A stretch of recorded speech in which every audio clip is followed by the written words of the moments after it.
Alright, let's talk about something that's been quietly tearing through ecosystems like a silent tsunami. Picture this: thousands of seabirds, once graceful hunters diving into the ocean with precision, now staggering on the ground, necks twisted in agony. This isn't a scene from a horror movie, it's the reality of H5N1 bird flu, and it's about to hit Australia in a way that could redefine what we think about wildlife survival. What makes this really interesting is how it's not just about birds anymore.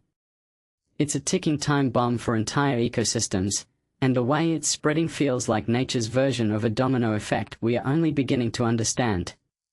Let me break this down. We've seen this virus devastate Europe, with colonies of sandwich terns collapsing into chaos. Adults mating with dead birds, chicks begging from dying parents.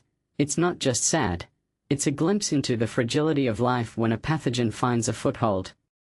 But here's the kicker: Australia, with its unique wildlife, is now the next front line.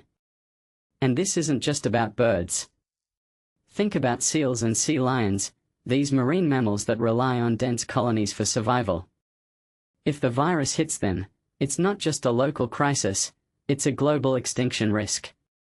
Personally, I think the fact that every continent is now infected raises a deeper question. Are we witnessing the dawn of a new era where viruses dictate the fate of entire species? What many people don't realize is how interconnected this all is. The virus doesn't just jump from birds to seals, it's a web of dependencies. For example, gulls and Tasmanian devils scavenge dead animals, which might seem like a survival tactic, but it's also a one-way ticket to infection.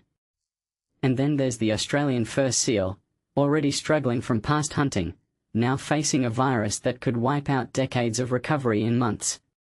It's like nature's version of a double whammy. A detail I find fascinating is how the virus thrives in water, lingering for weeks.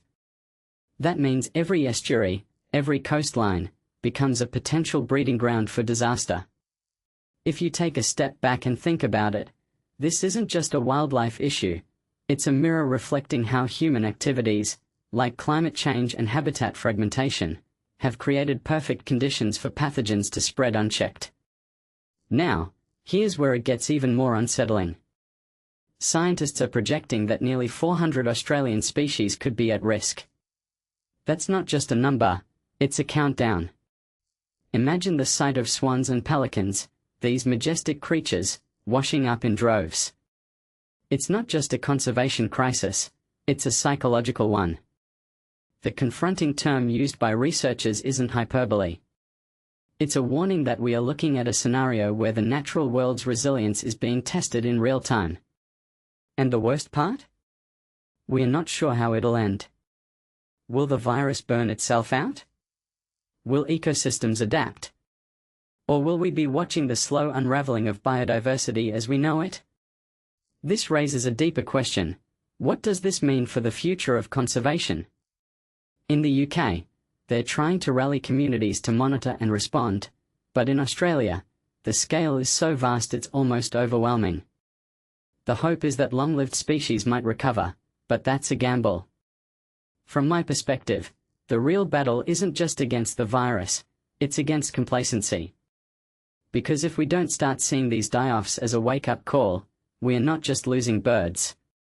We are losing the intricate balance that keeps our planet alive. And that, my friends, is the kind of story that needs to be told, not just in headlines, but in every conversation we have about the world we are leaving behind.